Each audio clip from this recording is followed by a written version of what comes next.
2 minutes. You just the phone. Thank you.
Time. Evening. I would like to welcome you to the January 2024 Committee of the Whole meeting. This is a meeting that is held in public of the North Platte Public Schools Board of Education. For the information for the public, there is no comment time during this meeting and no action will be taken by the Board of Education at Committee of the Whole meetings. I'd like to point out that we have the Nebraska Open Meetings Act in the corner. If anybody would like to reference it, it is the act that legislates the methods by which public meetings are conducted. Information pertaining is posted, as I mentioned. Roll call. Emily Garrick, Present. Matthew Peterson, Present. Angela Blasey, Present. Joanne Lengreen, Skip Altig, Present. Cindy O'Connor. Present. So now I would entertain a motion to approve publication of the January 25th, 2024 Committee of the Whole meeting of the Board of Education. And I would just like to mention that this was posted in both the North Platte Telegraph and the North Platte Bulletin. I move to approve the publication of the January 25th, 2024 Committee of the Whole meeting of the Board of Education. Second.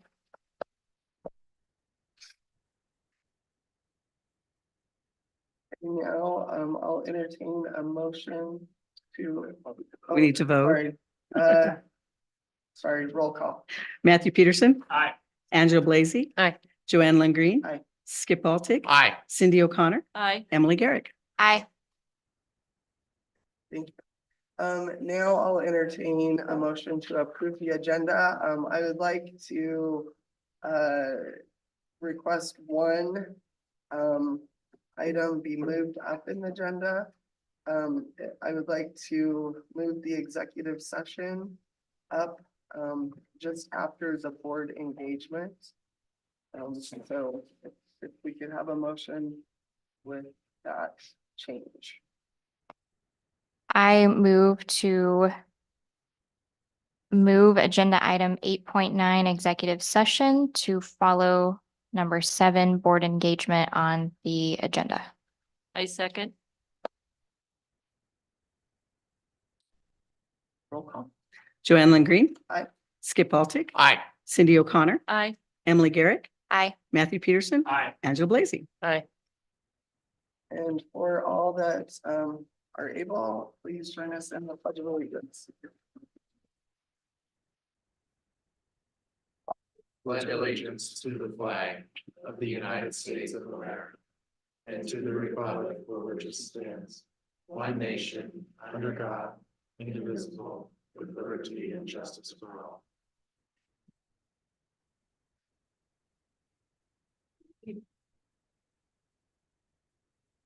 All right, so our next agenda item is board engagement. And tonight, that's actually gonna encompass a few different things. Little bit of housekeeping. So one of the things that I would like to do is do some board member training at these meetings. Just to kind of help us all stay fresh with the things that we're supposed to do as board members.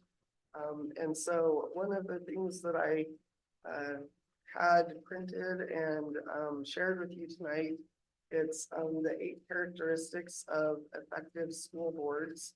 And this was put together, it's based on the Iowa Lighthouse Study. And many of you may have heard that referenced. I recently took some time to find out a little bit more about this study. It's referenced a lot because it was actually one of the first studies that was done on how effective school boards can influence public education. This study was done in 2009, and it started by the Iowa School Board Association. They started looking into it, and they actually studied schools in Georgia, just because they thought if they studied schools in their own state, a lot of people would be nervous about, you know, what exactly was going on there. And so to get a true study, they studied schools somewhere else. And they came up with some some characteristics of an effective school board. And I felt like there's a couple of different publications, pretty much all school board associations across the nation refer to this. Often there's been more studies since this initial one was done. And so there's a lot of really good things in here that I think as we go through the coming months that we will spend a little bit of time talking about these things. One of the things that as we went to Skip and Cynthia and I were able to attend the ESU meeting last night. Dr. Rhodes was able to be there. In the meeting that we had with John Spots, he talked a little bit about the role of a board member. And I actually reached out to him today because there were some things that he said that I felt were very applicable to what I hope to do. I will in the coming days be sharing these slideshows with board members, but he talked about the fiduciary responsibility that we have as board members.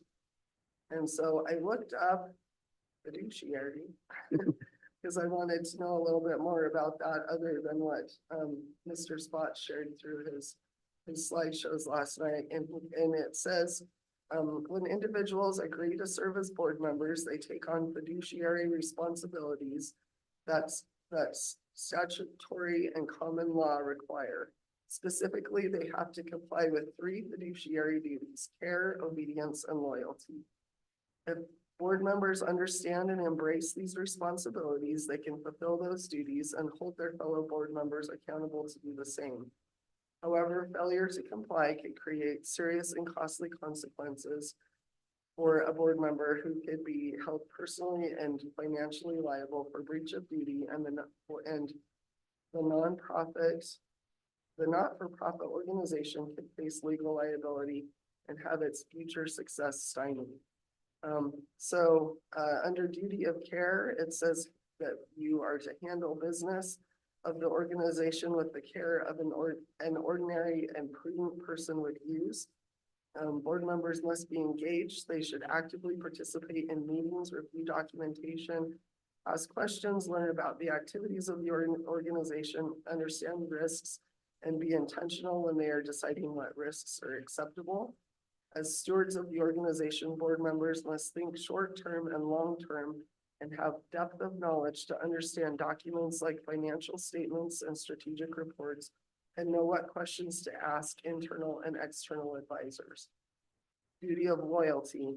Act in the best interest of the organization, even if it means forfeiting an opportunity that would benefit them personally. Directors must not profit at the expense of the organization or receive unreasonable compensation or benefit from the activities of the organization or from serving on its board. They should ensure that the organization's conflict of interest policy is followed.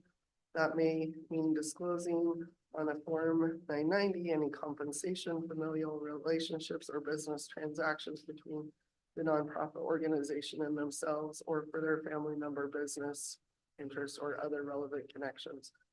Directors should avoid even an appearance of impropriety that they are benefiting against an organization. Any member of governance who is potentially conflicted could recuse themselves from deliberations and decision-making related to a proposed transaction in which their objectivity may be compromised. And then finally, duty of obedience is to work to ensure the organization follows all applicable laws, complies with all reporting requirements, and follows the organization's articles and bylaws. Directors should affirm that the organization is working to fulfill its mission and purposes while complying with all laws and required reporting. And one of the things that Mr. Spots talked about last night is also the responsibility that we have as community leaders to be ambassadors for the school district. And so that's one of the things that I feel really strongly about is that even though we know that our school district isn't perfect and that there's always room for improvement, that we're acting in the best interest of the school district, and also that we're trying to put the best face on the school district that we can, just to help in the growth and improvement. So that being said, one of the things that I have visited with Dr. Rhodes about is I know that we all have made an effort to getting into schools, but part of what I would like us to do moving forward is maybe even have the directors for Dr. Rhodes go along with us so that we can ask questions. It's fine to be with the principal or teachers and to ask them questions, but I think there's other things that we can learn as we're working with the directors on Dr. Rhodes and going on these school visits. So if people don't reach out to you, please reach out to them, and hopefully we can get everybody.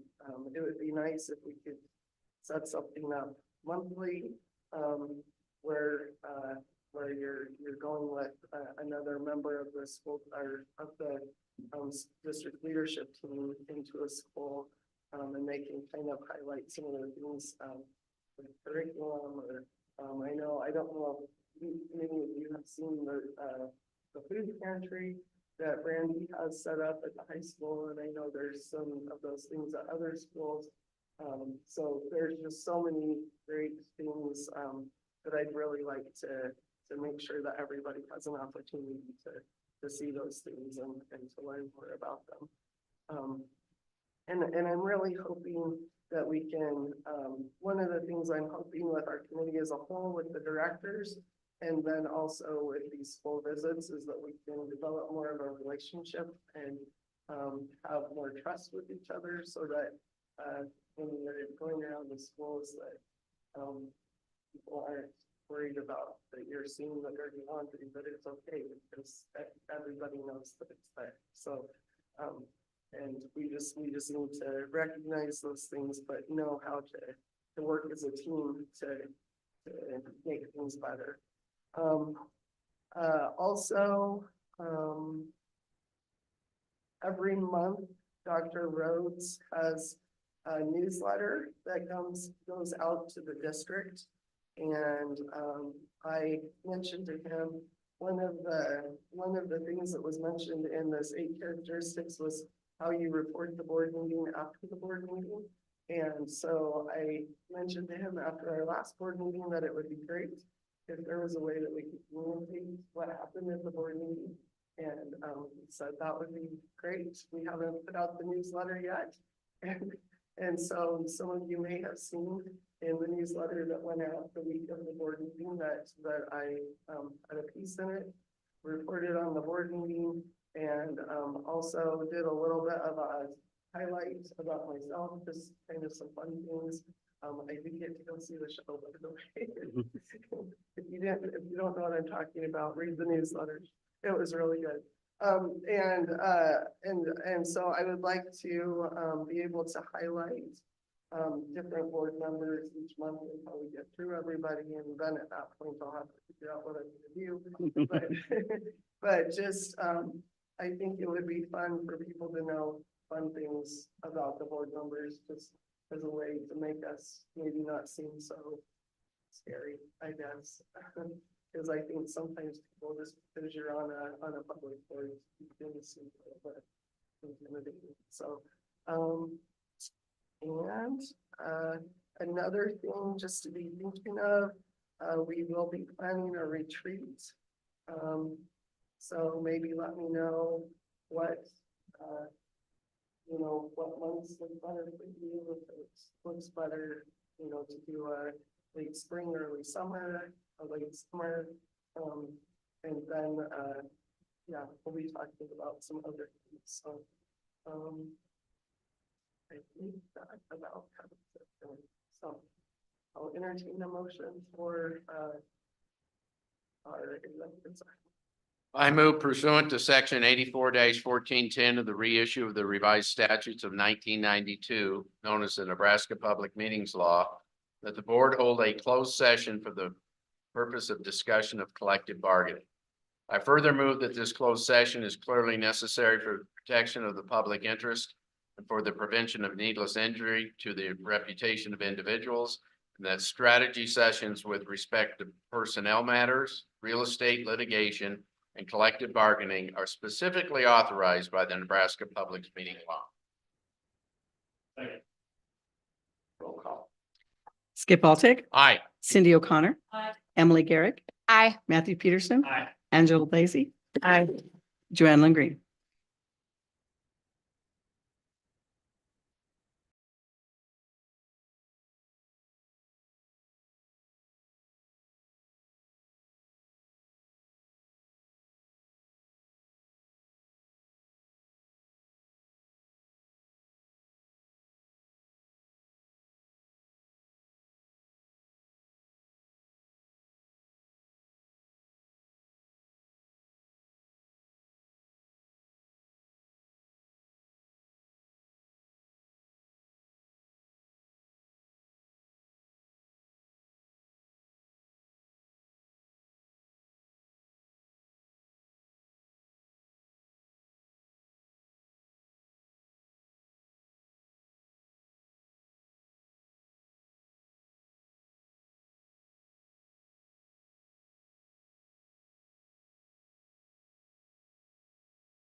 I moved it. Oh, don't have to. Okay, it was 5:55.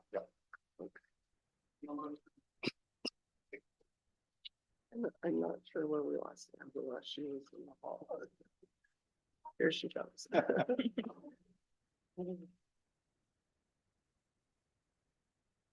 Okay, so we will now move on to the annual report. Mr. Peterson. I'll just interject quickly before we turn it over to Mr. Peterson. So the annual report is an annual requirement of Rule 10 that school districts must provide a written report, and at minimum, that report must include your student demographics, student achievement, and finances. And of course, then a lot of districts add in other items, and certainly North Platte Public Schools does as well. The other thing I'd mention before we turn it over to Mr. Peterson, as he goes through the annual report, we might have directors that might provide a little bit of more information or context as we go through.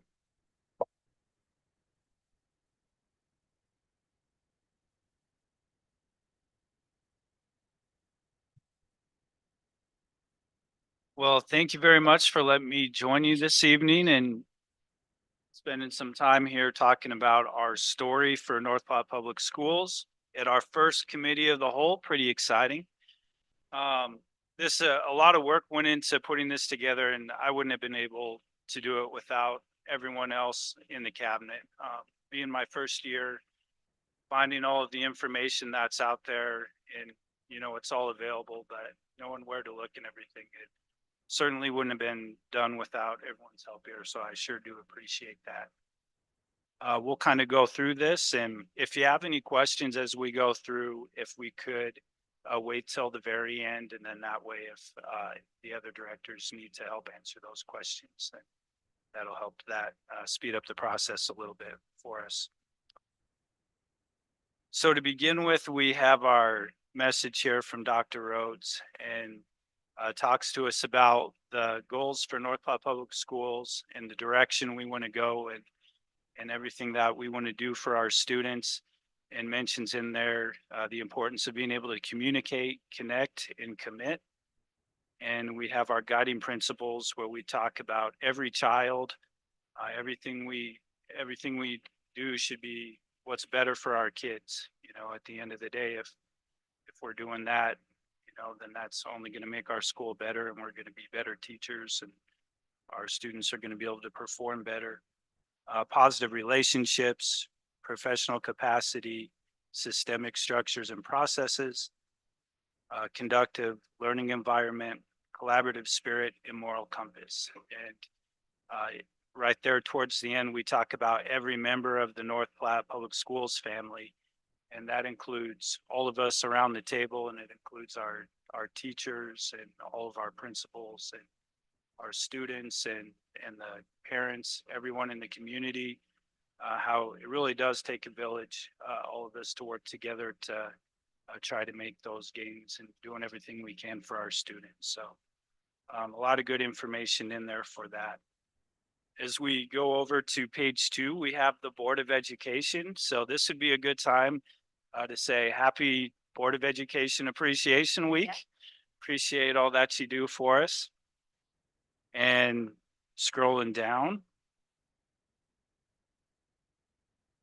we have our college and career readiness. And being a career education teacher myself, this is something that I'm pretty passionate about, and really proud of just the things that North Platte Public Schools does to get our students career and college ready. The dual credit opportunities that are in there.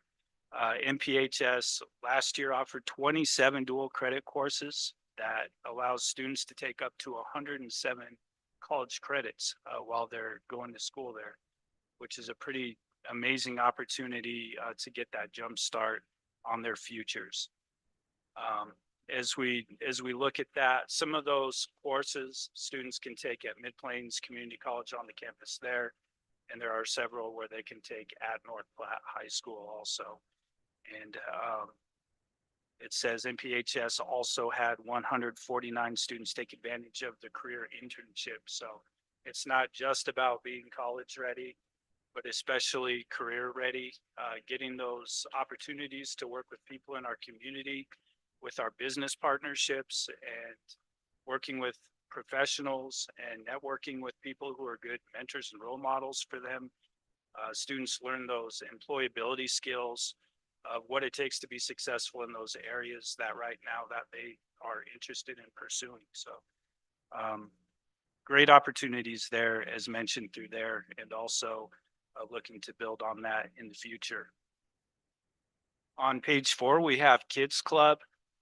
Anyone you talk to in the community is going to have wonderful things to say about Kids Club. Being a parent, I know for sure having our daughter go to Kids Club was a great opportunity. You're finishing your workday and you know that your child is in a safe place where they're working on projects or interacting with other students their age and doing all those fun things. I know sometimes I would show up a little bit earlier than I was supposed to pick up my daughter, and she would have a little look of displeasure with that. So I could tell that she was enjoying her time there. The opportunities aren't only during the school year, but it's also throughout the summer. They have opportunities where students get to work with STEM activities, and just it's a great program. Ms. Linneman does a great job with all of that. Underneath that, we have nutrition.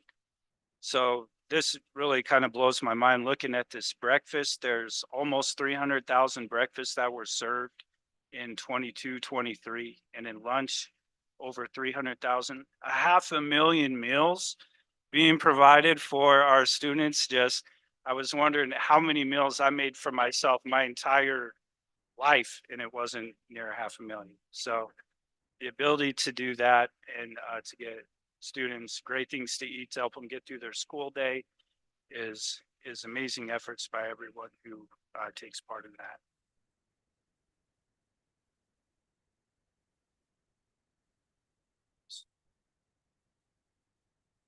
Our next 2 pages on here are the many services that we provide for special education, and just getting all the supports and all the services needed to make sure that every student has the ability to be successful.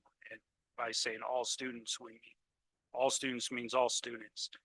And we have the resource in special education. There's occupational therapy, speech and language pathology, physical therapy. The list goes on and on through there. And Mrs. Johnson works a crazy amount of hours, puts a ton of effort into making sure all of our students get the help that they need to be their best versions of themselves and to be successful while they're at North Platte Public Schools.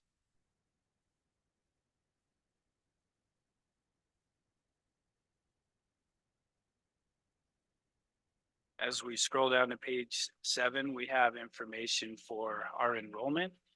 And at the top of the page, we have the number of students broken down by grade level through that. And so you can see where it's elementary and then each of the grades through that. And then we have our columns for middle school and columns for high school. Underneath that, we then show the trends of what our overall enrollment is for those 5 years going up to last year. Underneath that, we have our breakdown of student demographics showing the diversity that we have amongst our students that go to school here. And down at the very bottom, just more of a visual representation. Even though we have enrollment listed up at the top, we have a visual representation of enrollment according to the building through the 4 years prior.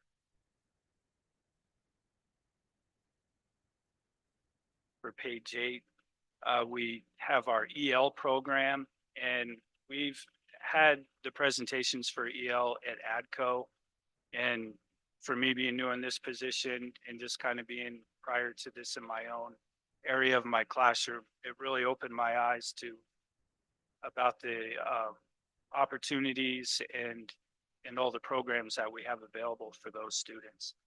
And so it says on here that last year, 47 students made growth with 16 students gaining proficiency status, and that there are 84 EL students and 44 monitor students. And out of those, 128 students speak 15 different languages. So that's something I think a lot of people probably don't know about, especially in the community. And I think that's extremely impressive.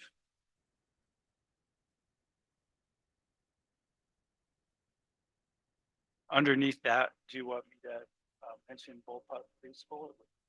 So Bullpup Preschool program, giving our students the opportunity to get those skills in mathematics and just interacting with other students and building up those basic skills that's going to help them be successful when they enter kindergarten. And Mrs. Douglas might have some things that she would like to add about it.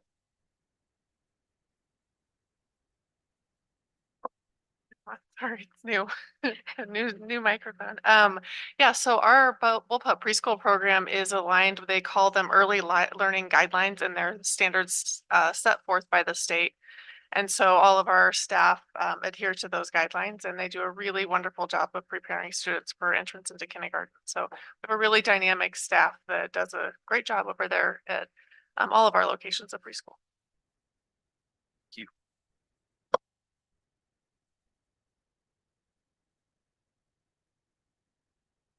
We all know the importance of academics at school, but we also have to mention the importance of activity offerings. Students being able to be a part of their school, be a part of something bigger, having an opportunity to gain skills with team building and leadership, being able to meet other people that have similar interests with them, and just being able to figure out your talents while you're in school and have some opportunities to show those talents to the rest of our community. We've all been to the numerous concerts and activities and everything around here and know how talented our students are. And it's great to see these activity offerings that we have. You know, we always think of just the high school, but there's opportunities in elementary, middle school, and high school. So students have plenty of opportunities to be involved and to have things to be excited about in addition to their schoolwork throughout their academic career. The next part we have on page 10 is our student services. And it was mentioned earlier about the NPPS food pantry. And on here, 850 bags of food distributed at NPHS. And that served 13,794 people. That's amazing.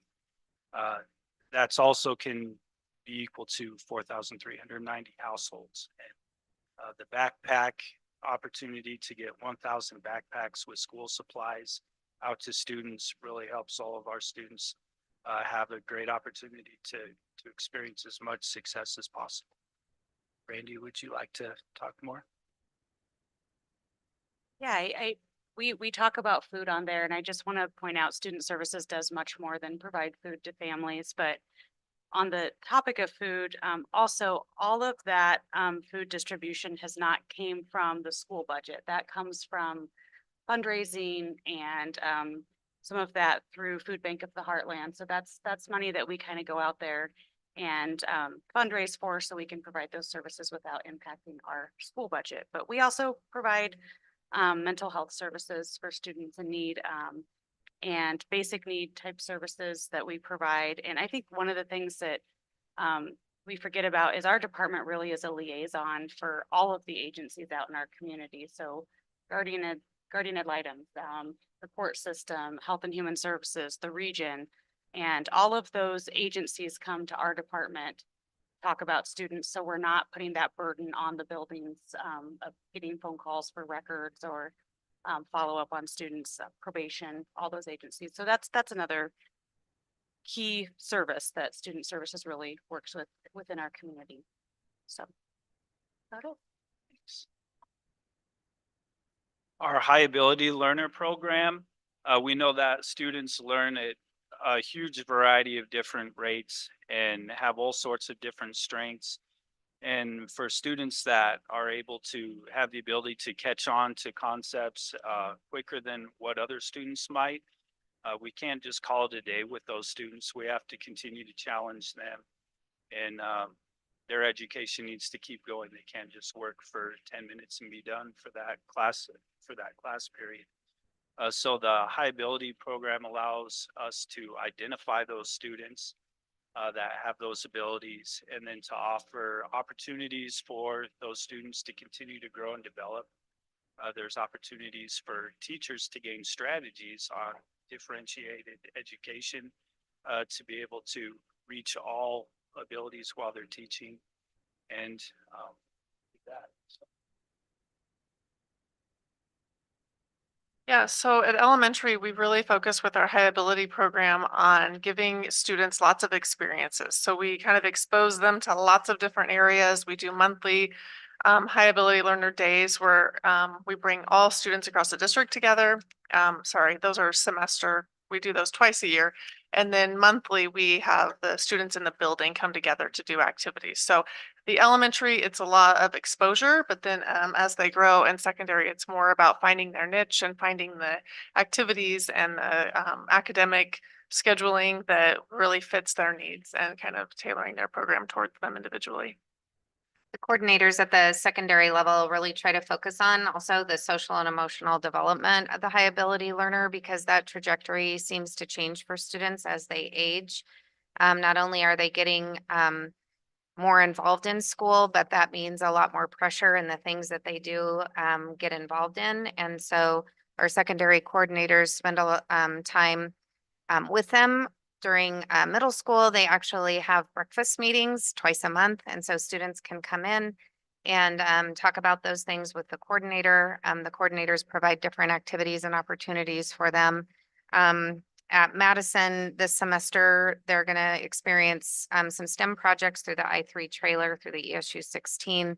And over at Adams, they're going to actually do an e-mission challenge with an organization. So speaking of those visits with board members, we'll be inviting you to attend some of those with us. So that'll be fun and great experiences for you to see.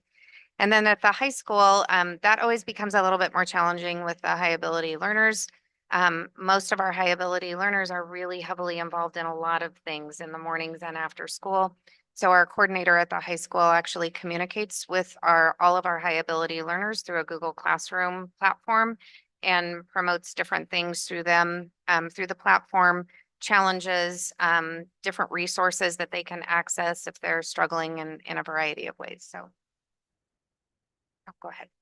Yeah. Oh, okay. I mentioned too, for elementary, the how students are going to Edgerton Explorer Center in Aurora. So they're on a 4-year basis. So in April, that's our big project this year.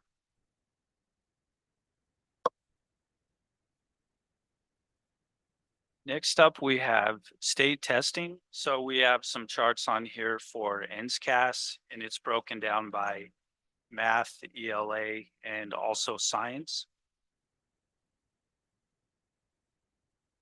Sure. So the first chart is the proficiency level that our students have scored in the area of math for 3rd through 8th grade. And then the second chart you can see is our English language arts proficiency rate. And then below the bottom chart, you'll see the science proficiency rate. We're pretty proud of the growth that we see individually. And we've talked a lot. We're right now working on math curriculum writing with our math team. And we've specifically in the area of math have seen a lot of good gains in our students. So we are working on the ELA portion as well. For ELA, this is our first year of implementation with a K-12 adoption of new English language arts resources.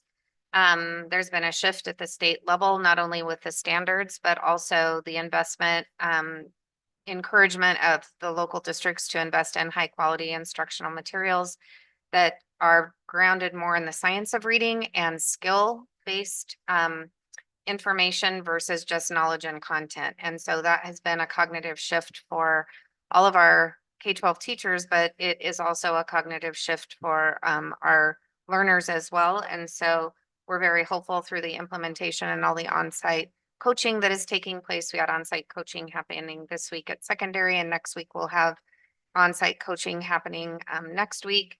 And through that implementation of the high quality material, I think teachers are very dedicated. They're very aware that there's definitely areas of improvement that we need in the area of reading.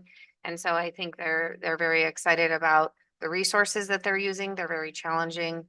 And especially excited about the support that they're receiving from the on-site, coaches that are coming in. We also have our chart on here for AQuest with the categories for the number of schools that fall into each of those segments. And we'll be taking a little bit deeper dive into that whole thing here in a little bit. On to page 13 and 14, page 13 has our state testing at the high school level with our 11th grade ACT. And so we have the district scores and the state scores. In the district scores, we have what the score is, but then we also have on there the district ACT scale score for students with valid test scores. So essentially what that means is the two different scores. Because it's an accountability test, all students have to take the ACT. So if there are students that don't show for the ACT or that miss the ACT during the windows that are available from the state for us to test, they might be truant. They may walk out of the test, which has happened. It doesn't happen often. But valid tests, the first score versus the valid test scores. If a student doesn't complete the test or does not show for the test, that is calculated as a 0 in the average of our scores.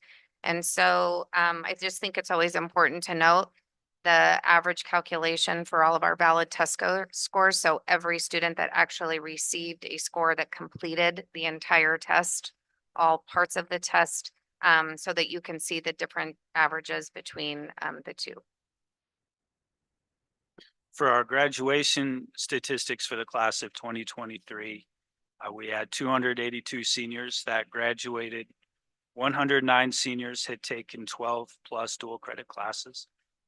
59 of the seniors had a GPA of 3.9 or higher, and 29 seniors had a GPA of 4.0 or of 4.0. Finally, underneath that, it's always impressive to look at the amount of scholarship money that those students are able to collectively raise. And over 3 million, almost $4 million in scholarships is pretty amazing. And hats off to them and their efforts throughout all of that. Over on page 14, we have our NPPS staff. Mr. Mills works tirelessly, always keeping those positions filled, and does a great job of finding people who are qualified to come in who are going to help us make our students do great things. So with certified staff and administration, there are 309. There's 277 non-certified staff members, and certified staff with their master's degree is 60%, which is pretty good. And average years of experience is 13.6. And the average teacher salary is $61,454. We also have information showing the amount of nurses that we have, the classified staff, the paras, people that help with kids club, the interpreters, also maintenance, custodian, and bus drivers.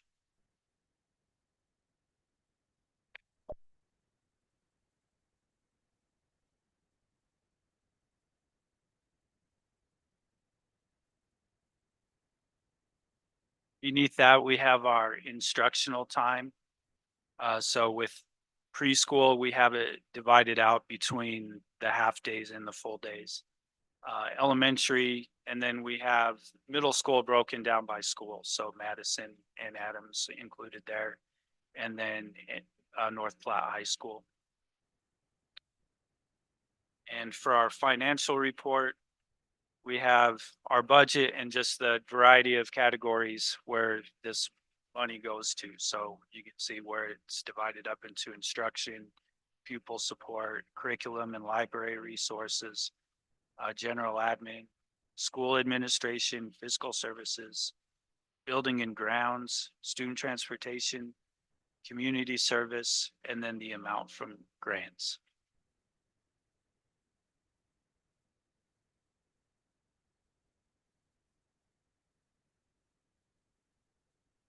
On page 17, something that we're all grateful and appreciative of is all the work that North Platte Public Schools Foundation does for us. Working with business partners, finding donors who help us out, and then they give that money that directly helps all of our students, whether it be helping teachers to be trained to be better at their craft, or purchasing materials that could be used in their classroom for different lessons, for expanded learning opportunities. They really do a whole lot to support us, going around to the different schools and presenting the staff with being staff of the month. It's awesome for the faculty to see that. But when you see the look in their students' eyes when they come in and see that their teacher got a teacher of the month, they're more excited, I think, than that. They get pretty fired up about it. So big thanks to them that they do. And underneath that, we have a pie chart with the categories of all the ways that they support our schools and our teachers and help our students.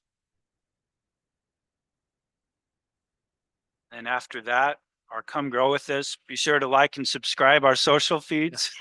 Those of you who are watching the live stream, but all the different ways where you can find us online and connect with us and see where we're updated throughout the year. So it's a lot of information. I appreciate you bearing with me as I went through and presented it. And thank you for your time. The thing I guess I would mention prior to opening up any questions that you have, you might wonder about the timing of the annual report. And so this is data and demographics and financial information from the 2022, 2023 school year, last year's data.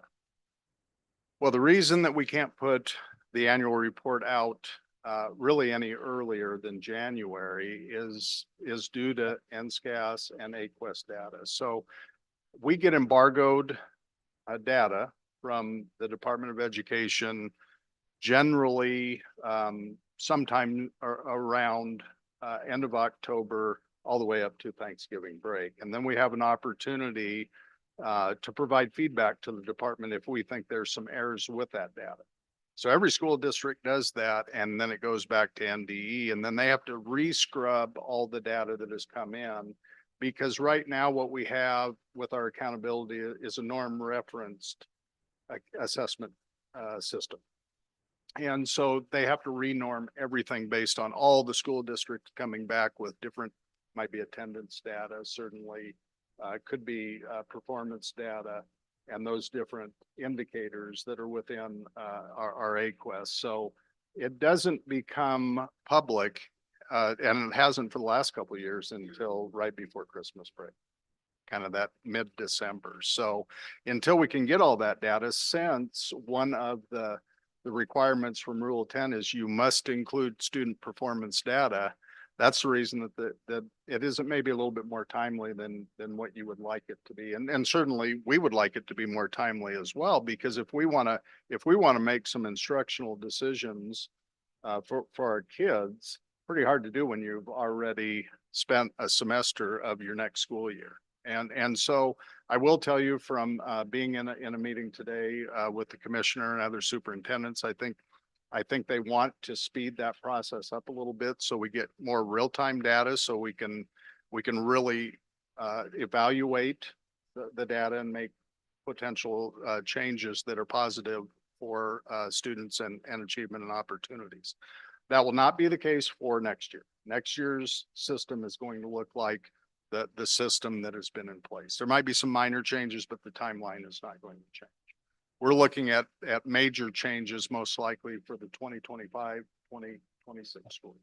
So just kind of a rationale of why the timing of this is what it is.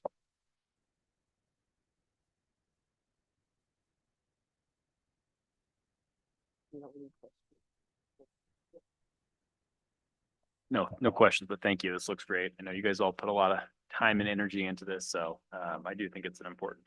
Obviously, we're required to do it, but I also think it's important for the community to see these things. So thank you, guys. One of the things that I would note, it was interesting that we have the the years of, average years of experience of our teachers. That was some other information that we got last night from across the state. And, Cindy and Skip can correct me if I'm wrong, but we're not too far off of No, average.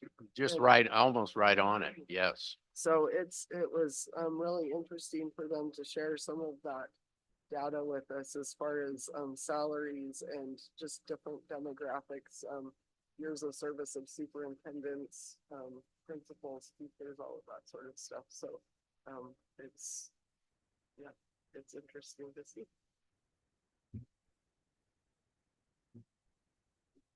Thanks, Brandon. And ladies, Anybody have any other questions or comments? Okay.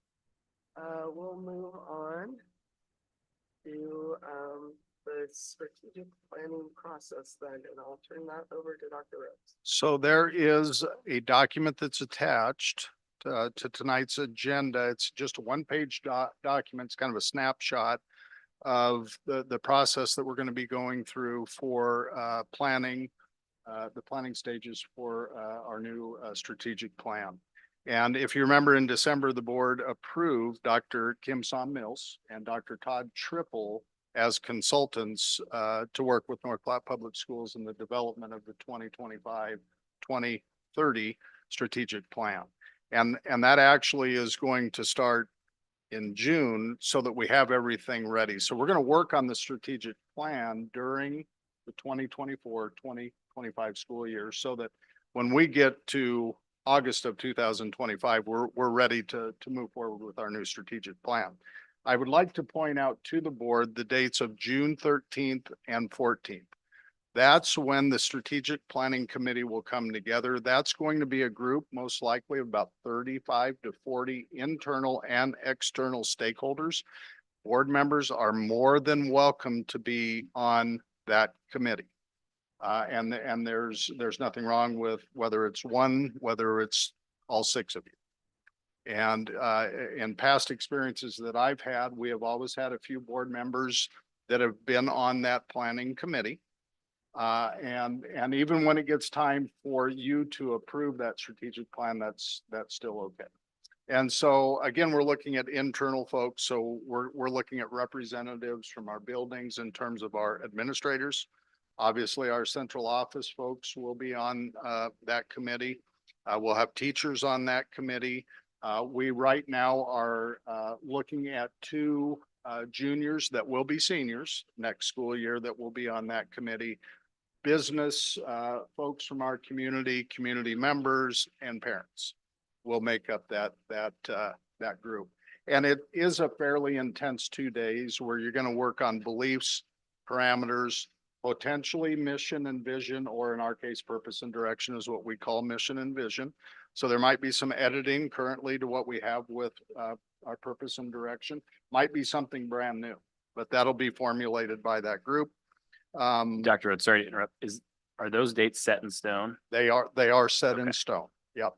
My only concern is that's right in the middle of Nebraska I know it. days, and that external stakeholder part might be a little difficult. Yeah, I think, generally what we've done is we've chosen about 60 names so that we have enough names to maybe backfill if some people say, I've got other obligations, I won't be able to. Okay.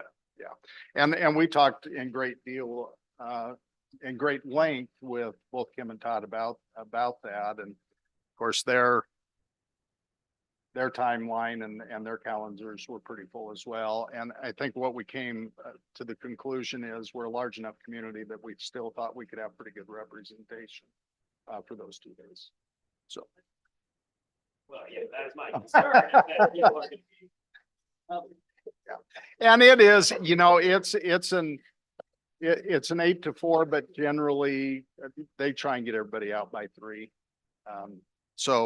But it's a lot of work. And then, of course, on that second day, it's the creation of the strategies. And so it's kind of the big rocks. And then it shifts to action planning teams. And so one of the things we will do amongst our central office administrators and billing administrators, we will go through some action team training. to where the team leaders will most likely be our administrators.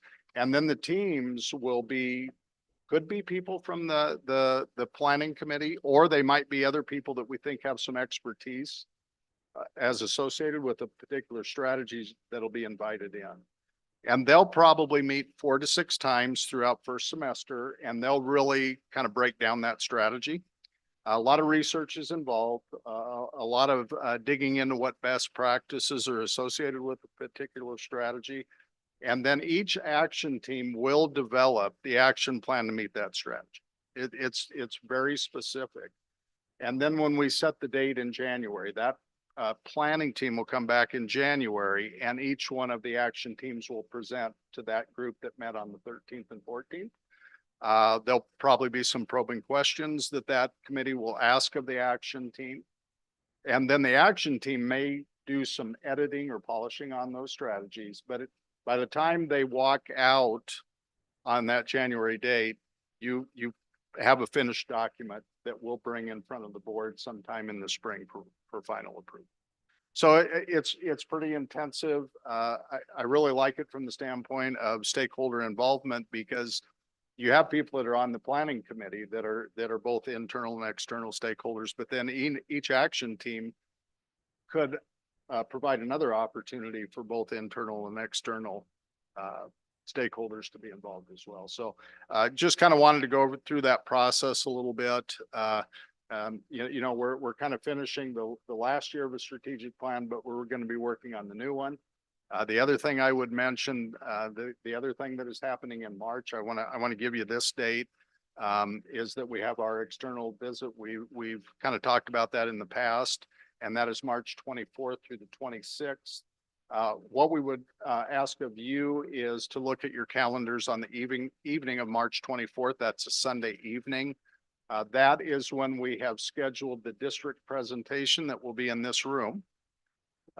We will then have a dinner, and we would like to do the board interview. The external team would like to interview the board that evening on March 24th. So we're just starting to put that agenda together. We could move the board interview if that doesn't work, but please check your calendars and let me know. And then we would ask if you're available to come to the exit report presentation that the team gives. That'll be early afternoon on the 26th. We don't have that set in stone on the agenda yet. So check again, we could move the board interview if that doesn't work for you. Usually that Sunday evening is kind of nice. They're getting acclimated. We kind of give the district overview and presentation, and then it's kind of a nice time for them to do the board interview. So questions for me on either one of those items? We have a lot of work to get done here the rest of this spring and as we get into summer and of course next school year.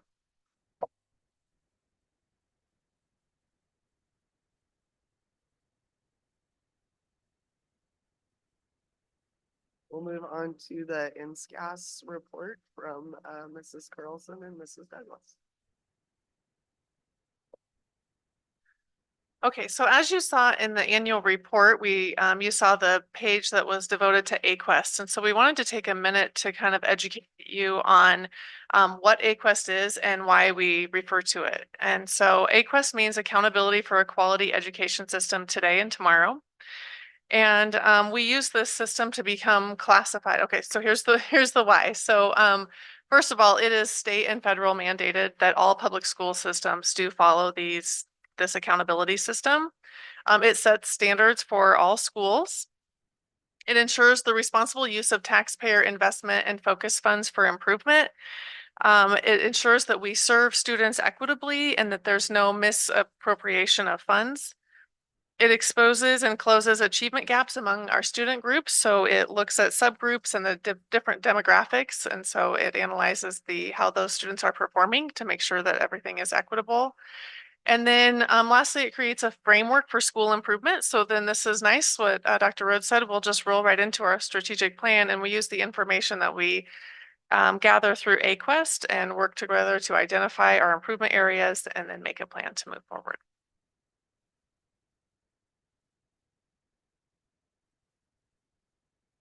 In addition to the why of the accountability system, there are laws that govern the accountability system. So at the federal level, the Every Student Succeeds Act, or ESSA, as you have heard multiple times before, is the federal education law that sets requirements for states and local districts. So the federal government provides kind of an overview framework of specific metrics or requirements that the states and districts must fall under within the accountability system. And so the state of Nebraska, under the Nebraska State Legislature, and through the statute 79-660.06, that outlines the statutory authority and requirements for the state to create our accountability system. So our state accountability system is called AQuest, and that is divided into 3 domains. There's the leadership domain, and that's focused around strong leaders committed to educational equality and really making sure that everyone possesses the knowledge, skills, and mindset to run districts. Then the next domain is the success, access, and support domain. That includes the educational opportunities and access, the transition tenant that is really hoping that, or like students are transitioning from grade level to, and between grade levels, between programs and schools and districts, and then furthermore post-secondary education. And then that also focuses around the tenet of positive partnerships, relationships, and success. And then the last domain is the teaching, learning, and serving domain. That includes our educator effectiveness model, our student achievement and growth, and then post-secondary career and civic readiness. So between the federal government requirements and then the state accountability system requirements, there are 2 ways in which we are held accountable. One is through classification, and there's a system that every school district goes through to receive a classification. And then we also go through another system of accountability that then provides our designations for each of our buildings. So just as I said earlier, the federal law of ESSA tells states that the top row are the metric categories that we have to be evaluated on as a district. So academic achievement, the progress that we are making academically, our English language proficiency and the progress of our EL learners in their oral language skills or their English language speaking skills, our graduation rate based on obviously the percentage of students that are graduating from our high school, and then school quality or student success. So in our AQuest metric, the tenants and the domains that Lindsay just outlined, the state of Nebraska utilizes the bottom row then of the accountability system. And these are the scores per se that we receive then as a district to meet all of those federal accountability and state accountability guidelines. So they tell us that we have to have a status, which basically is the proficiency scores of our students. The growth of non-proficiency, in other words, they want to see school districts decreasing their non-proficiency rate, which is sometimes confusing for people, but we want our students to increase their proficiency. So that non-proficiency rate over time, we want to see trend down. We also want to see our EL learners progressing towards proficiency in the English language. They also look at our 4- and 7-year cohort graduation rate. And another one under school quality is our chronic absenteeism. So that is our absenteeism rate for our students and per building. That chronic absenteeism rate is calculated based on the student's enrollment. So whether the student is with us all year or whether the student enrolls and is with us for 20 days and misses 10, that means their chronic absenteeism rate is going to be pretty high, and all of that is calculated within that system. Interestingly enough, based on the tenants and the domains that Lindsay has outlined, you're probably beginning to see that not all the tenants we get credit for. And so there are only specific tenants of the ones that Lindsay has outlined that are part of the current accountability system for AQuest.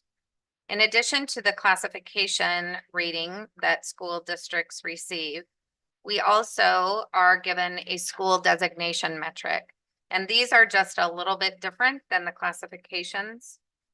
So the state is required to identify what are called priority schools. Priority schools per state statute tells the state that at least 3 schools that are most in need of support for improvement from the AQuest need support to improve classification level are named priority schools. Interventions then are provided for these schools along with intensive technical support, coaching and collaboration. Most of that support comes from the Nebraska Department of Ed, both state and probably external consultants and their educational service units that serve the area of that school. We are also expected to have a designation if you qualify in one of these 3 following areas. So if you don't have any of these qualifications or meet these designations, then you don't have specifically a designation for your school.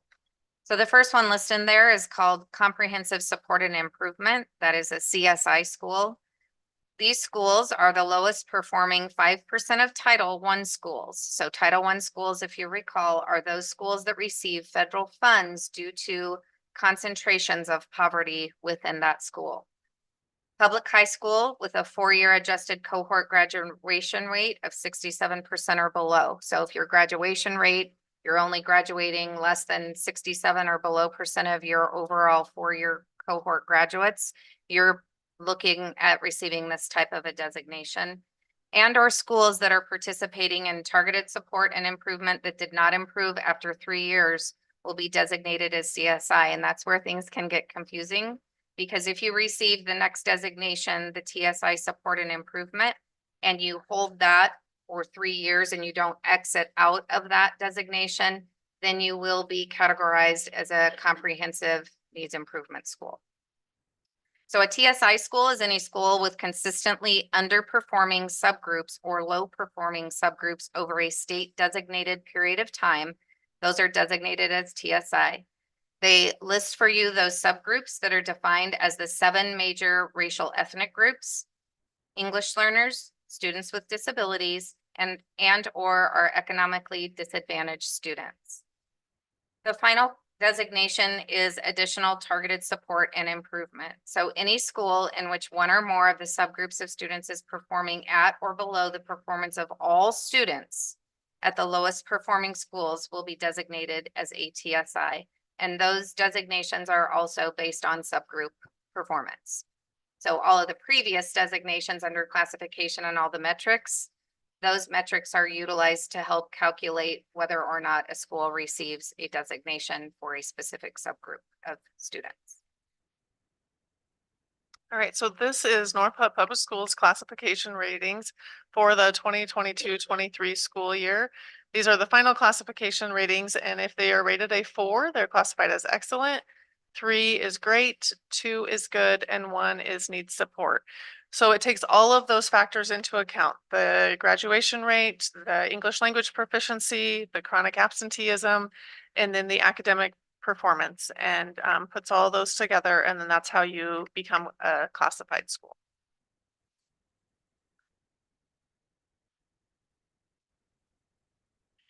And then the designations for 22-23 schools that are identified as CSI, TSI, or ATSI will be developing improvement plans, and in some instances will complete the NDE's comprehensive needs assessment for one tenant, the educational opportunities and access.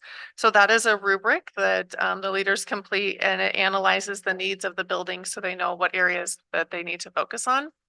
And they do that to better serve and support the designated subgroups that they're identified in.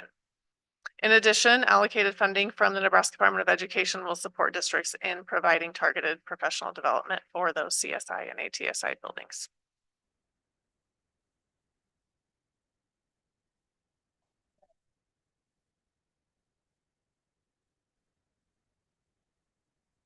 So what of our schools go under those classifications? Like what number is it? Like obviously not the excellent one. Like, do any of them? Are you talking about the designations or Yeah. the classifications?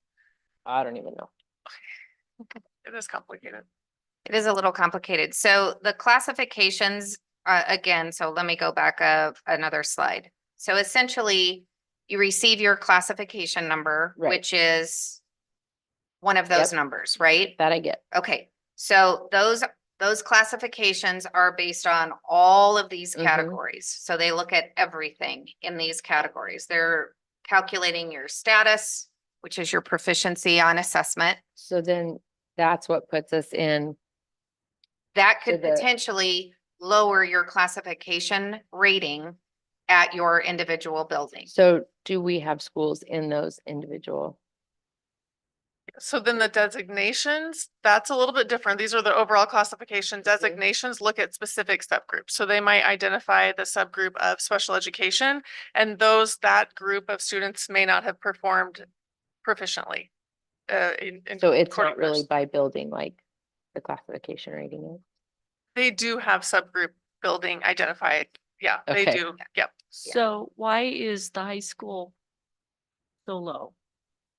So in terms of their academic, so all of these categories across the bottom, the status, the non-proficiency, when you take all of the schools across the state of Nebraska and the psychometricians behind AQuest, put all of that together, you're being calculated against all of the other school districts. And so your status is based on the proficiency rate. So that could be our ACT. That's our ACT score.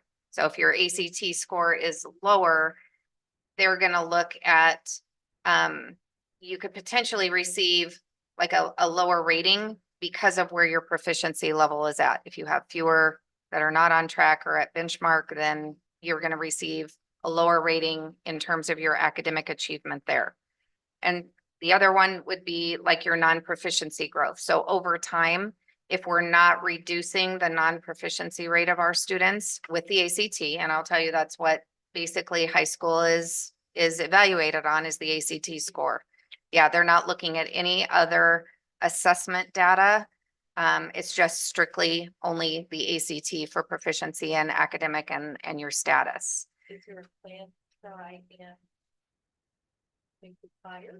Yes, so currently right now, we have implemented for all juniors, we started it last year.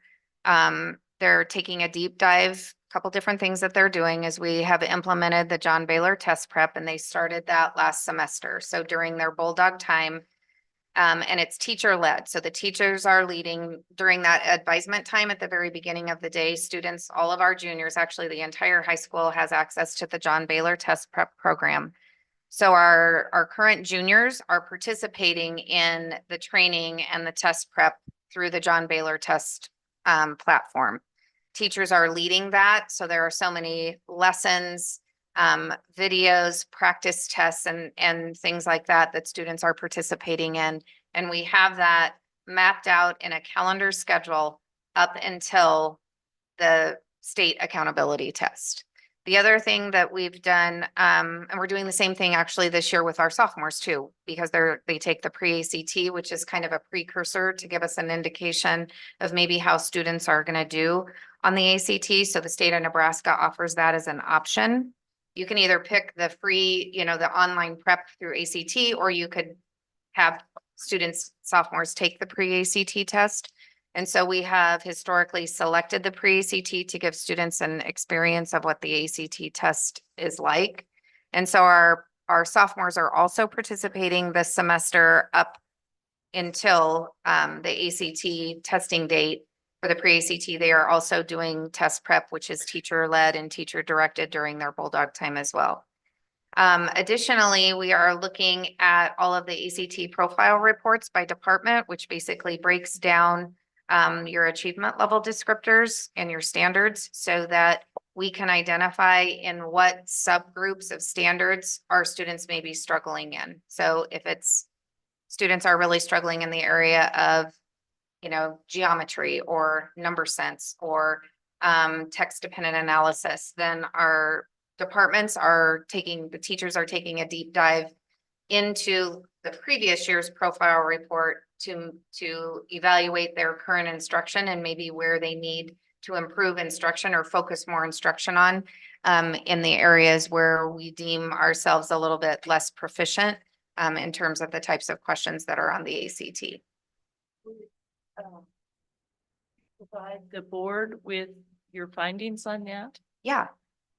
I think really the way to probably find that out, there was one other thing that we are doing. We also reinstated this year being a host site for the national ACT test date. We hadn't done that for a few years due to COVID. They kind of shut that down. And so our counseling department and our high school admin team have held some parent nights where students and parents can come in and register for the national testing dates. So our goal in advisement with actually John Baylor himself was if we can get a lot, more of our juniors having a first approach to that ACT, that's going to help them test better the second time around. Our trend data was showing that a very small percentage of our juniors were taking the ACT prior to the accountability test. Yeah, and so that number was kind of alarming to us the last couple of years, maybe on an average of 35 kids that had taken it prior to that accountability test in March. And so that was kind of a really alarming piece of data. We need our kids to have an experience with the ACT before coming into that. It's the first test that many of our students take that's timed. I think it's important to remember that it's a college level entrance exam.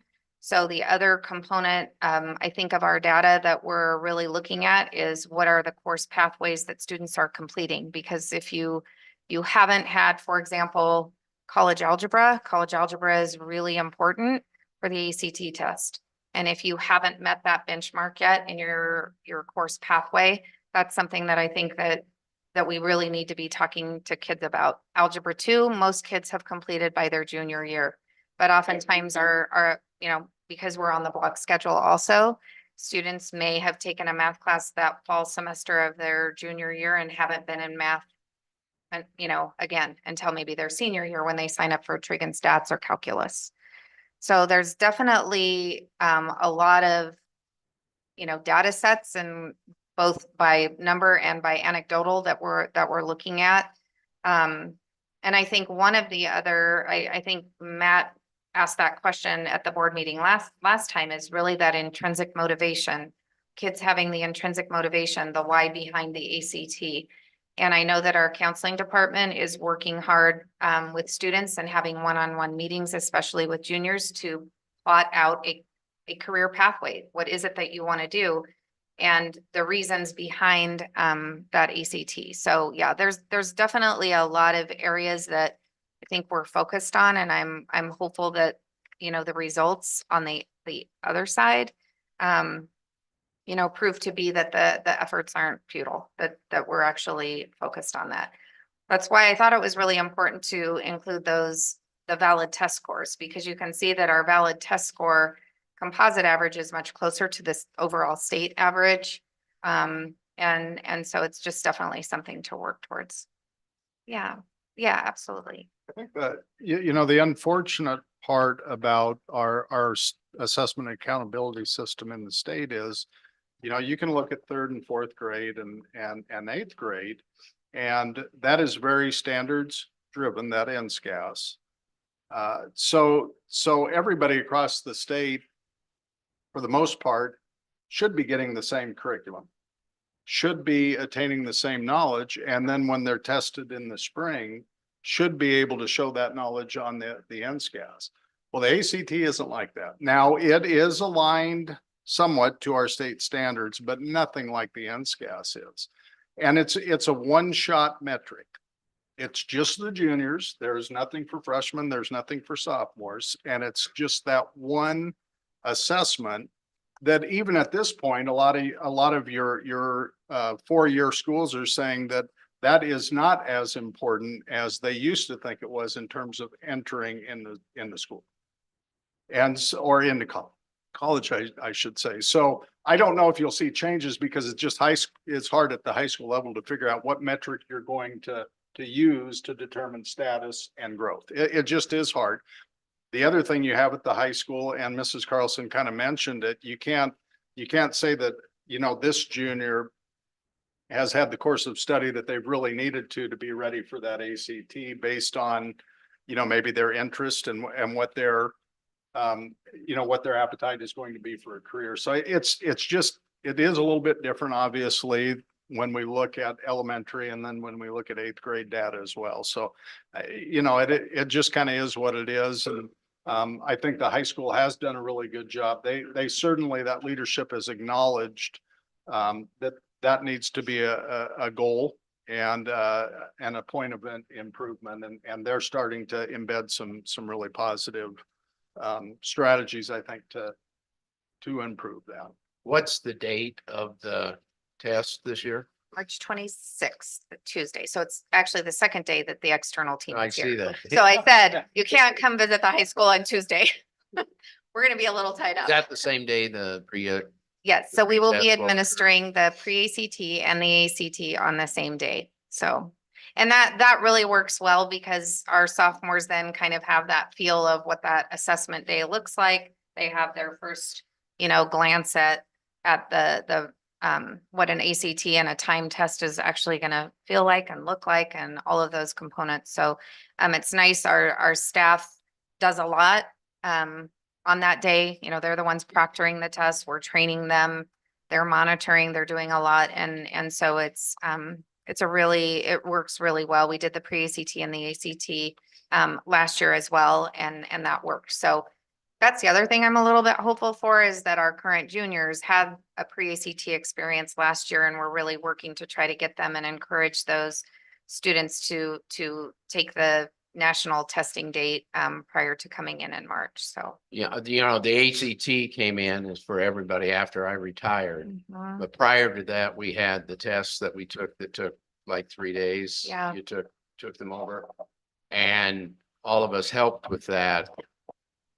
The issue being is what you have talked about. It's sometimes very difficult to get some of those students who do not plan to go to college.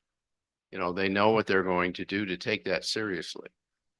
And I saw that at that time, and I can just see that occurs with this. So I think hopefully this will help, but and I think Matt was alluding to that with his question last time.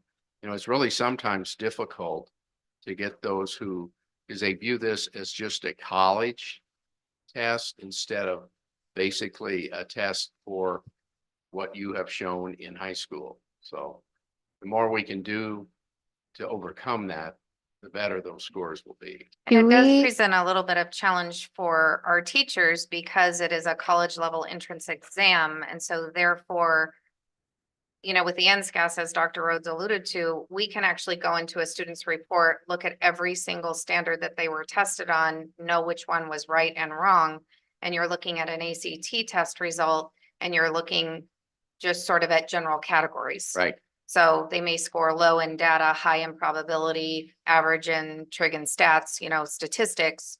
And so then the teachers are trying to figure out, okay, well, how do we break that down even further? And even on an individual student report, it's hard. You really don't even get to see like your junior level or upper level standards. Are they mastered? Are they proficient or are they not?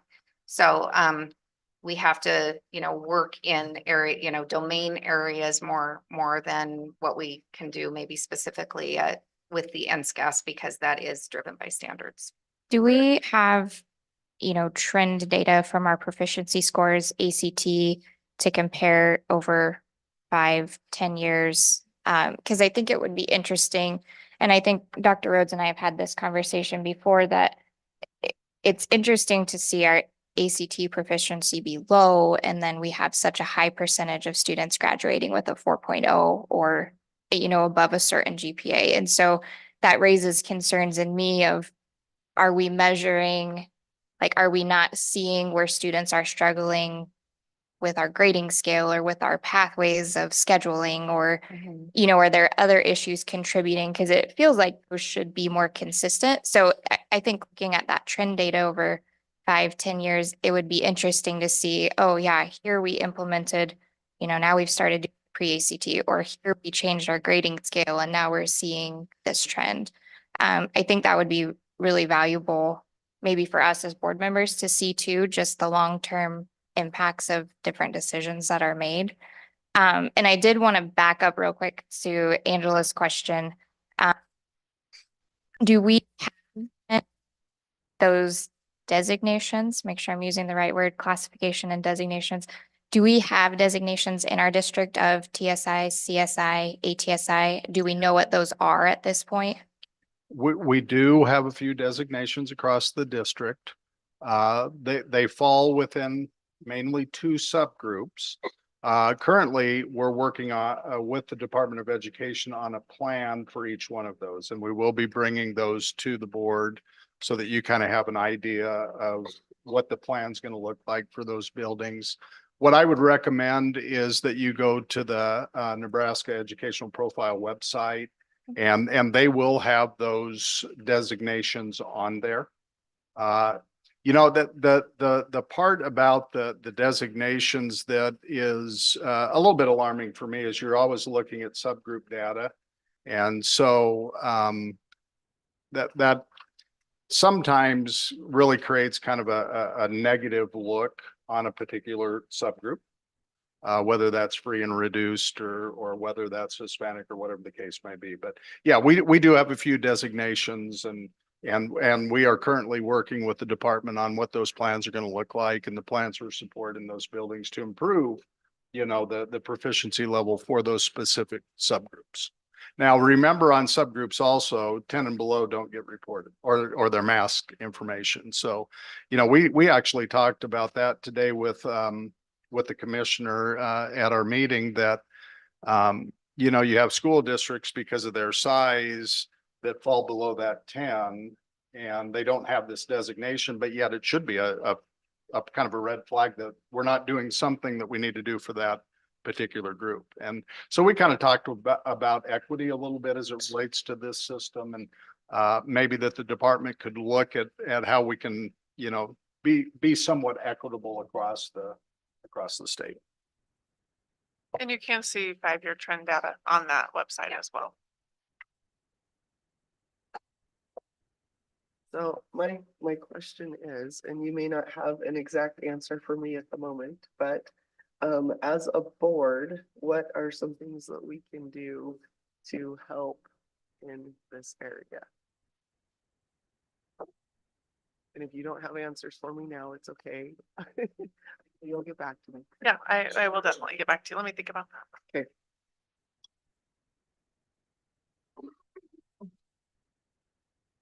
Right. Thanks. Thank you. Sure. Okay, we're going to move on to a facility update, and Dr. Rhodes. Yeah, so just a quick update. Mr. Simpson had put this together. As you know, we've used ESSER $3 for some pretty, I would say, major renovations and improvements of some of our building. And as we kind of finished McDonald with the HVAC and the LED lighting and ceilings, some different plumbing over there as well, we started to shift our attention to Eisenhower Elementary. And those of you that have been on the facilities committee, you've done walkthroughs in these various buildings, and we've kind of highlighted where our needs lie. So here's kind of just a snapshot of where we're at with Eisenhower. So we did do the walkthroughs with subcontractors about a week ago. Mr. Simpson and Ryan from Hughley and Associates, Ryan Stearns. We had, I would say, most of the subcontractors were in attendance, and then there were a couple other ones that wanted to do individual walkthroughs. The thing I would just point out is, as we think about competitive bidding, you know, this all is posted legally whenever you conduct your walkthrough for them to look at wiring and plumbing and all those different types of things. Right now, in terms of HVAC, we kind of have AJs, and that's about it. And so that's just kind of the way it is. You know, we have worked with Ruts out of Hastings in the past, and a lot of districts have. It's kind of hard to, I think they're so busy right now is what we're hearing. It's hard for them to be able to provide a proposal or a bid this far west. And so we conducted that. Now, when you look at the figures below, I would just say, or maybe remind you that those are estimates from the architect. And we will get, formal bids at the end of the month, from those subcontract, or that's when they're due anyway. And so we'll get those. And hopefully they are close to the estimates. But you can see from this, we are estimating $80,000 for ceilings. If you remember, we spent much more than that at McDonald, but that was a hard lid. So it took quite a bit to tear that down. The controls, HVAC controls are 135,000. Windows are 80,000, electrical 200,000. The demolition of the roof is 35,000. Plumbing, 250,000. HVAC install is 250,000. Train, which is the actual HVAC units, 180, $520,000. Architect fee is 82.4. That total is 1.292, almost $3 million. Again, $1,292,920. So what we have allotted in ESSERS through our building fund is a little bit shy of that total. And so as we begin to get these bids in, we'll have to make some decisions, how we take care of the offset there. And maybe they'll come in lower than that. Again, these are estimates right now. I think the other thing I would mention is that Mr. Simpson would like to continue to do walkthroughs with those of you that were on the facilities committee. Just to have you walk through, there are 2 elementaries left. I believe one is Lake Elementary and the other one is it Washington? Yeah, the other one's Washington. So again, the fortunate piece of ESSERS 3 is that you were able to do some improvements in air quality and those different types of things. So we've been able to update some of our buildings based on having those grant funds to be able to do that. So are there any questions that you have that either I could refer to Mr. Simpson or? You think we'll have more of an update by our board meeting in a couple of weeks? Yes, absolutely. Yep.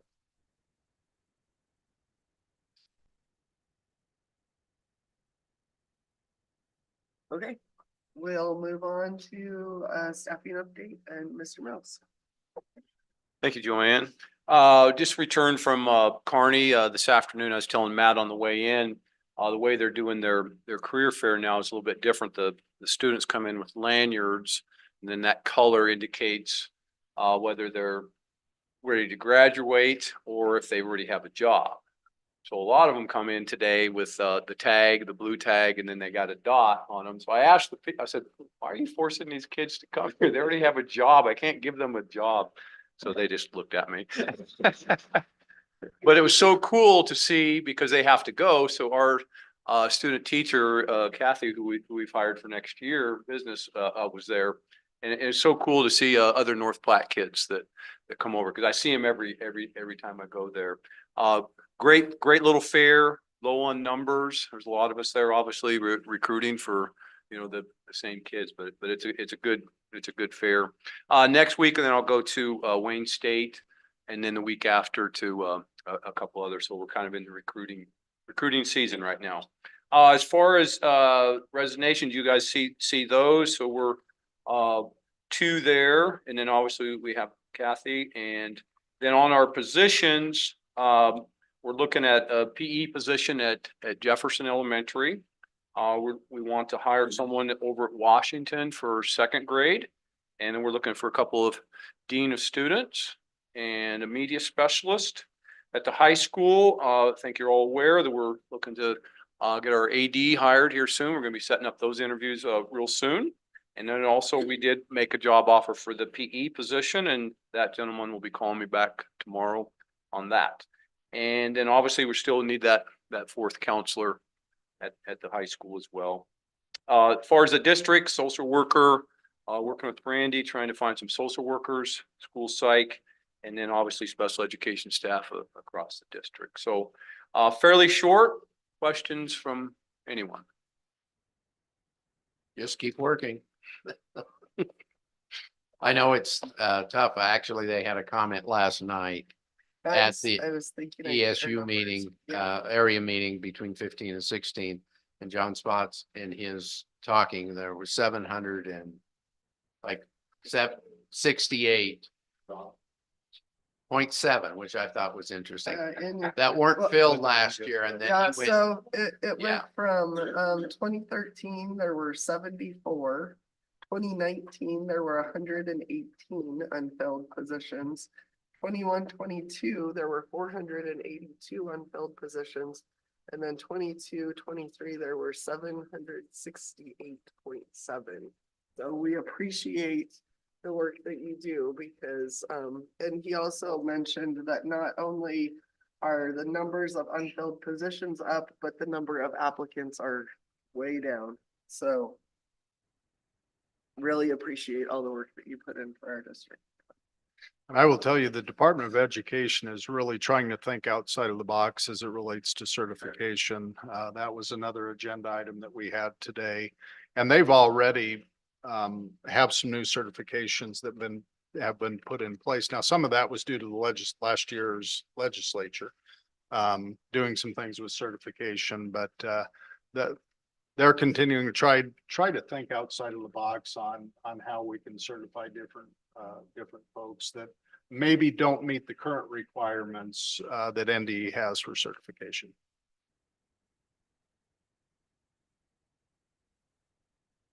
Okay, legislative updates.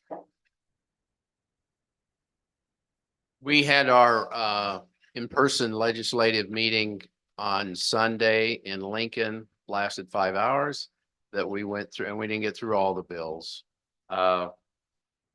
Right, last year there were 843 bills introduced. This year there were 604. It's a record of 1453 in 2 years, which is the last time there were that many was in 99, 2000. And this is a 60-day session. There's a lot of carryover bills.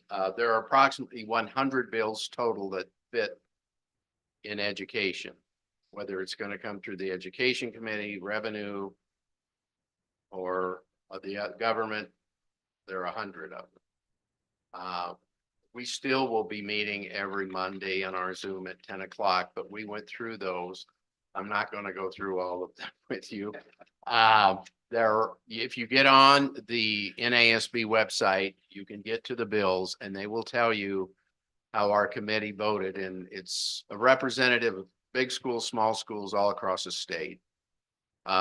We either something we're going to support, something we opposed, or something we're going to monitor. And what monitor means is right now we really don't have an opinion, but if it gets amendments added to it, that totally can change how you feel about the bill.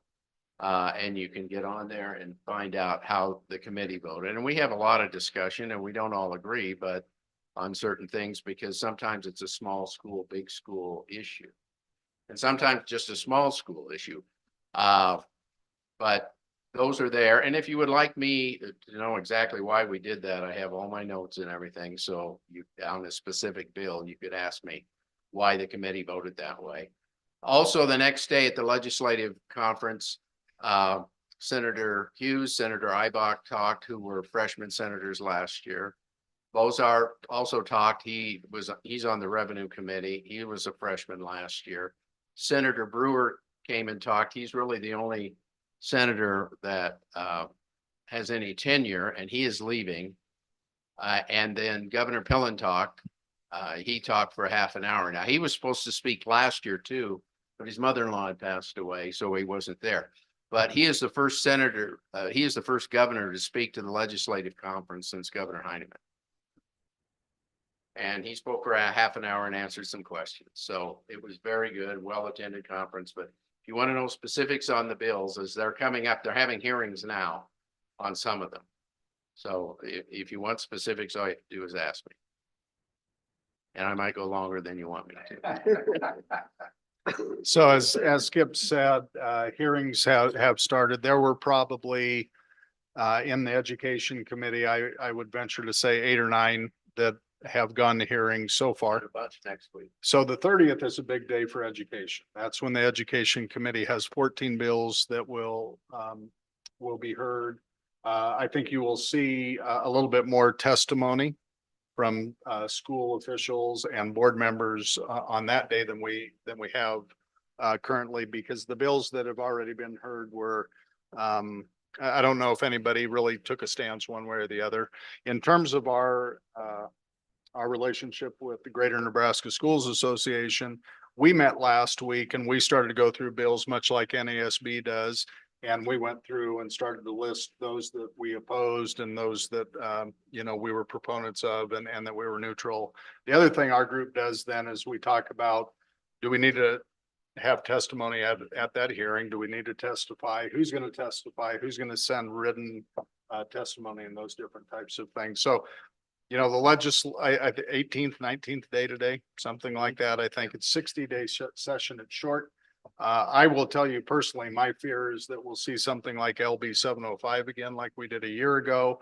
And you're going to have all these different bills and you're going to have some really, really good legislation, but it's going to be kind of it'll be outweighed by some of the legislation that isn't necessarily good for schools. Several of the bills introduced this year are cleanup to try to clean up the things that they Christmas tree hung on 705.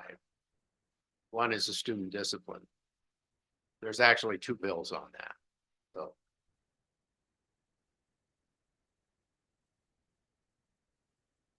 Okay. Any questions or further comments on that? Okay. So we will move on to policy review. Dr. Rhodes. So we didn't quite get finished up with policy review with our curriculum and personnel subcommittee. So we visited with that committee a little bit, whether or not they wanted to kind of be an ad hoc and finish the last half of the 6,000. What they would like to do is bring those policies to the committee of the whole. So this is just simply an item, if you would, before the February committee of the whole meeting, if you take a look at policies 6021 through 6036, and we will discuss those. I will send some information out on maybe some proposed edits to those policies. And then we'll take care of the discussion part on those policies in the committee of the whole with if we readopt or if we amend any, we'll do that at the March meeting then, at the regular board meeting. So if you just take a look at those policies. Sure. Dr. Rhodes, on that, I was curious. So I was just reading through like the student cell phone policy, and I think it might be good for us as board members to hear from maybe administrators on the implementation of that policy. Because reading through it, I'm thinking there are probably things that maybe we're not enforcing, or maybe there are things that we could do to clean up, see if that would help. Sure. Let's get feedback from our principals. Okay. We'll get that feedback to you. Okay. And so that you can kind of review that policy. I know Joanne had seen the article that came out of Grand Island. Grand Island Senior High has banned cell phones. It seems to have been successful in Grand Island. Now I've talked to other districts that tried to do it and it was not successful. So I think we'd want to. You can cell phone. That timing was perfect. I think I'd like to visit with Grand Island to see their implementation and what steps they put in to make that. Yeah, I'm Successful. interested. Lisa Albers is on the legislative committee and she's on the Grand Island board. And I'm told her that I would want to talk to her about April to see how it goes. No, I'm seriously, yeah, because they just implemented it here at the beginning of the semester. So I told her I would talk to her in April and she said, sure. So I will talk to her at that time. But I think talking to the administration would really be a good idea as well, because there is some merit to it. Now, I know people get mad at me about that, but there is some merit to control of that. Well, and I think it would be interesting to know what kinds of conversations they were having with their staff and students and parents ahead of that, just, you know, knowing that come January, this is going to be our new thing. So, yeah, I fully agree. That would be interesting to know more. Yeah, I agree.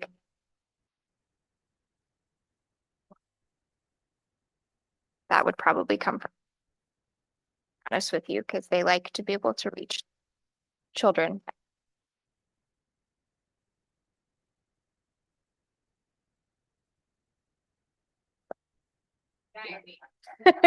No point. So, Or calling. yeah, Yeah, at the state convention, there were a couple schools there that said they had implemented that. And they said their biggest problem was the first couple weeks because you have to have all the teacher buy-in. And so it was a consistent, take your phone, it's in the office. It's not, you don't get it back, and the parent had to go pick it up. And the parents were the worst. They were like, I don't want to come in here. But they said that after that first few weeks, that it's been great and their kids have been more attentive, so. I feel like a bit of a small stress reliever for to have your phone. There have been days where I've lost my phone, you know, for like 6 hours, and it's kind of a nice feeling. Except So, you know you're gonna find because I it 6 imagine once hours you break later. those habits, there's probably some benefits to that. So I think it'd be good to look at, but regardless of that, I think this Yeah, policy is, then our I want to policy hear should be feedback cleaned up, from, yeah. yeah. I agree. Okay, so resignations and retirements, that's not a discussion item. It's just a note that that's available. I'd like to remind the board that those are confidential, as they are, part of a personnel record. So, that is, I guess the reminder of that. And since we already did the executive session, I'll make a motion to adjourn. Second. roll call. Emily Garrett. Hi. Aye. Aye.